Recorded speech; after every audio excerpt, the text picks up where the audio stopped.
Swasthya Sathi card নিয়ে অনেক ধরনের অভিযোগ এবং ঝামেলা। অনেক নার্সিংহোমে প্রকল্প আছে, কার্ড ইউজ করার পর বলে রিপোর্টের পয়সা আলাদা দিতে হবে, ওষুধের পয়সা আলাদা করে দিতে হবে। দেখলে মানুষ গরিব, সাথে সাথে বলে স্বাস্থ্যসাথী কার্ড লাগবে না, তোমাকে ক্যাশ দিতে হবে। এগুলো সব আইনের বাইরে।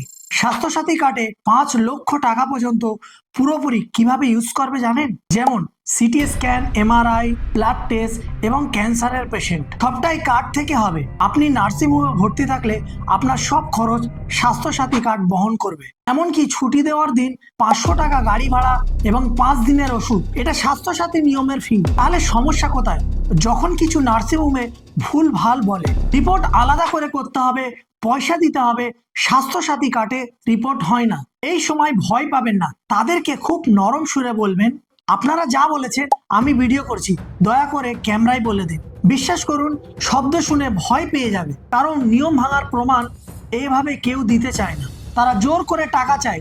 এভিডেন্স হিসাবে একটা ফটো বা ভিডিও তুলে রেখে দিন এবং সরাসরি স্ক্রিনে দেওয়া স্বাস্থ্যসাথী প্রকল্পের নাম্বারে অভিযোগ করুন। কারণ স্বাস্থ্যসাথী প্রকল্পে লেখা আছে রিপোর্ট হোক, ব্লাড টেস্ট হোক, ওষুধ হোক। পেশেন্ট ভর্তি থাকলে সব বিনামূল্যে, পেশেন্ট ভর্তি না থাকলে কার্ড ইউজ করতে পারবে না। তাই মনে রাখবেন, স্বাস্থ্যসাথী কার্ড আপনার অধিকার। কেউ টাকা চাইলে, ভয় দেখালে শান্তভাবে বলবেন আমি ভিডিও করছি, ক্যামেরায় বলে দিন, দেখবে সব ঠিক হয়ে গেছে। আপনারা যে কোনো পরিস্থিতির সম্মুখীন হলে সেই বিষয়ে জ্ঞান না থাকলে আপনাদের ঠকিয়ে দিতে পারে।